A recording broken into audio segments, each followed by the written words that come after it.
Hello student, स्वागत है हमारे इस नए वीडियो में। स्टूडेंट, जिन जिन बच्चों का 24 फरवरी को हिंदी का पेपर है, उनके लिए ये वीडियो काफी महत्वपूर्ण होने वाला है, क्योंकि मैं आप लोगों को इस वीडियो में बताने वाला एक बहुत ही संस्कृत पद्यांश। इस वीडियो में आप लोग को बताऊंगा संस्कृत पद्यांश। ठीक है, अगर आप लोग इस वीडियो को अंत तक देखते हो तो आप लोग को संस्कृत पद्यांश में जो 5 नंबर के संस्कृत पद्यांश आते हैं वो यहाँ से आप लोगों को क्लियर हो जाएगा।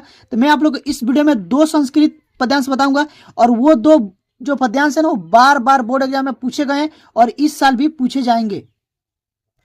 अगर आप लोग ये 2 करके जाते हो तो बोर्ड एग्जाम में आप लोग को एक तो आएगा ही आएगा, और उसको आप लोग को आसानी से इसका संदर्भ लिख देना है और हिंदी अनुवाद करके आना है।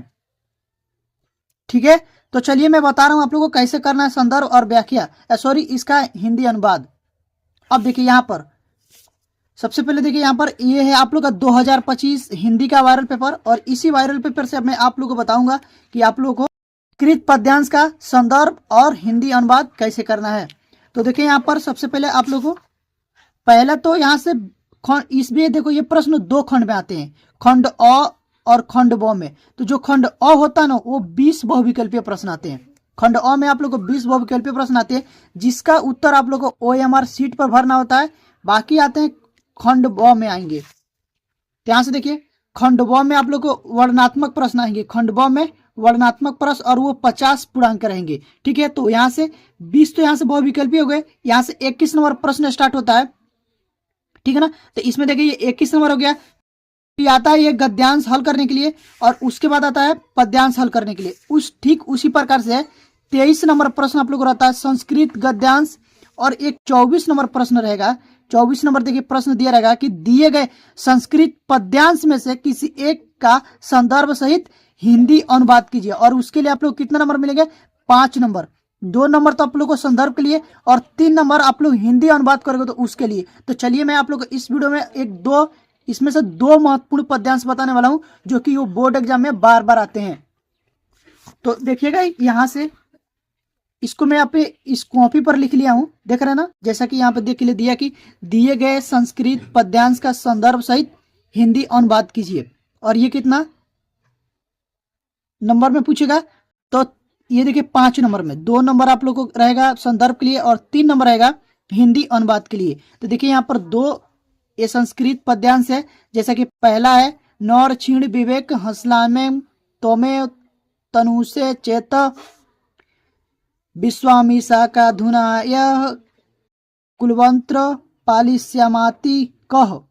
ठीक है ना, और ये दूसरा आप लोग दिया है, सार्व प्रस्वतो मित्रम भार्या मित्रम गृह सतः आतर्स्य विषक मित्रम दानम मित्रम मरिष्यतः। तो ये है आप लोग का संस्कृत पद्यांश। इसका आप लोग को देखिए संदर्भ और व्याख्या कैसे करना है। पहला देखिए, इसमें पहला जो दिया है यहां से देखिए पहला का लिखेंगे सबसे। तो देखिए लिख देंगे प्रश्न उत्तर संख्या 24। ठीक है ना, 24 का क, इसमें क ख है तो इसलिए मैं क लिखा हूं। देख रहे हैं यहाँ पर क और ख डाल के लिखा हूं, तो इसलिए आप लोगों को क ख दिखा हूं। ठीक है ना, तो इस तरह से लिख देना और नीचे अंडरलाइन कर देना। अंडरलाइन करने के बाद देखिए पहला को कर रहे हैं, तो यहाँ से लिखेंगे संदर्भ, हेडिंग बनाएंगे संदर्भ, उसमें लिखेंगे प्रस्तुत श्लोक हमारी पाठ्य पुस्तक हिंदी के संस्कृत खंड के अनुयुक्ति विलास से लिया गया है। ठीक है, अगर आप लोग चाहते हैं तो लिख सकते हैं पाठ से लिया गया है, और ये पाठ का नाम हो गया, तभी मालूम चल गया कि ये इसी पाठ का है। ठीक है, और उसके बाद इसका लिखेंगे हिंदी अनुवाद। हिंदी अनुवाद में लिखेंगे, हे हंस, यदि तुम ही दूध और पानी को अलग करने में आलस करोगे तो अब इस संसार में अपने कुल धर्म का पालन कौन करेगा? अर्थात यदि विवेकशील लोग ही अपने कर्तव्य का पालन में कर्तव्य का पालन में आलस करेंगे तो फिर अपने कुल धर्म का पालन कौन करेगा? तो इस तरह से आप लोगों को इसका हिंदी अनुवाद करना है। ठीक है, और हिंदी अनुवाद हेडिंग बनाकर ही करना है। और एक चीज मैं और बता दे रहा हूं, देखिए जब आप लोग संदर्भ लिखिएगा ना तो जो भी मेन पॉइंट होगा उसको हाईलाइट कर दीजिएगा। जैसे कि मेन पॉइंट है हिंदी, उसको भी ब्लैक पेन से हाईलाइट किया गया है। और ये है संस्कृत खंड, तो संस्कृत खंड को भी आप लोग को ब्लैक पेन से हाईलाइट करना है। बाकी जो ये पाठ का नाम है तो इसको भी हाईलाइट करना है। ये समझ गए। उसके बाद हिंदी अनुवाद, ये जो संदर्भ है इसको भी ब्लैक पेन से आप लोग को हेडिंग बनाना है। अगर आप लोग हेडिंग बना के लिखते हो तो एग्जामिनर पर अच्छा इंप्रेशन पड़ेगा, और एग्जामिनर जितना नंबर के प्रश्न रहेगा ना उतना नंबर आप लोग को दे करके जाएगा, एक भी नंबर काटेगा नहीं। ठीक है गाइज, तो अब हम लोग चलेंगे दूसरी वाले पर।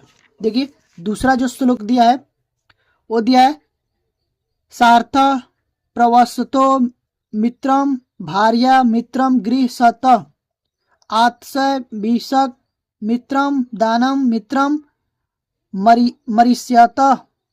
ठीक है, ये है आप लोग का श्लोक। ठीक है ना, तो इसका देखिए कैसे लिखेंगे संदर्भ। इसमें भी सबसे पहले लिखेंगे प्रश्न उत्तर संख्या 24 का अथवा है। ये देखिए अथवा है, ठीक है ना, यहाँ से देखिए अथवा है ना, तो अथवा डाल देंगे 24 का अथवा। अगर आप लोग अथवा करिएगा तो अथवा डाल कर ही करिएगा, ठीक है। उसके बाद यहाँ पर लिखेंगे पहले इसका देखिए संकेत लिखेंगे। देखिए इसका पहले संकेत लिखेंगे। यहाँ पर मैं संकेत नहीं लिखना बताया हूँ, इसमें बता रहा हूँ आप लोगों को। देखिए इसको भी लिखिएगा तो संकेत डाल कर ही लिखिएगा। इसमें देखिए संकेत लिखिएगा। संकेत में क्या लिखेंगे, ये जो श्लोक है ना स्टार्टिंग का 2 वर्ड, ठीक है ना, और आखिरी का 2 वर्ड लिख लेंगे संकेत में। ठीक है, संकेत में यही लिखा जाता है। इससे मालूम चल जाएगा आप लोग किस श्लोक का संदर्भ और हिंदी अनुवाद करने वाले होते, इससे मालूम चल जाता है। ठीक है, तो संकेत में लिख देंगे सार्थ प्रवसतो।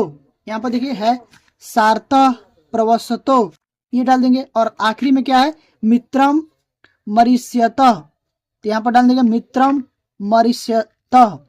ठीक है ना, और उसके बाद इसका हम लोग लिखेंगे संदर्भ। तब ऐसे ही मालूम चल जाएगा, ये संकेत से ही मालूम चल जाएगा कि किस श्लोक का ये संदर्भ लिखा गया और हिंदी अनुवाद किया गया है। तो यहाँ पर देखिए इसमें लिखेंगे प्रस्तुत श्लोक हमारी पाठ्य पुस्तक हिंदी के संस्कृत खंड के अंतर्गत जीवन सूत्राणी नामक पाठ से अवतरित है। ठीक है, अब देखिए मैं अभी आप लोग को बताया कि जो भी मेन पॉइंट होगा उसको ब्लैक पेन से हाईलाइट करना है। जैसे कि इसमें भी हिंदी है, संस्कृत खंड है, और ये पाठ का नाम है जीवन सूत्राणी, तो इसको भी आप लोगों को ब्लैक पेन से करना है। इससे क्या होगा कि थोड़ा अच्छा दिखेगा। देखो कितना अच्छा दिख रहा है।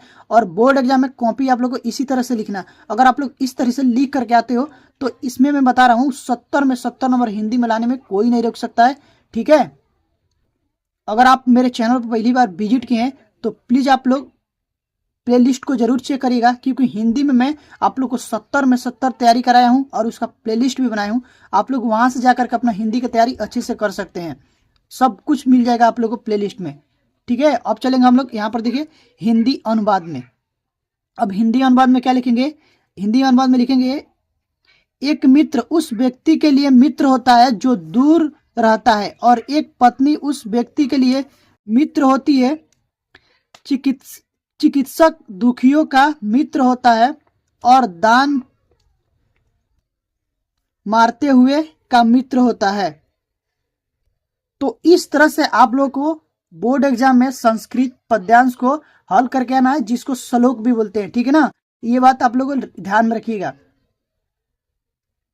तो गाइज इसी तरह से आप लोग को बोर्ड एग्जाम में कॉपी भी लिखना है एकदम प्रॉपर तरीके से, प्रश्न उत्तर संख्या डाल करके, ठीक है ना, हेडिंग डाल बना करके एकदम संकेत वगैरह सब डाल करके अच्छे से लिख कर आएगा।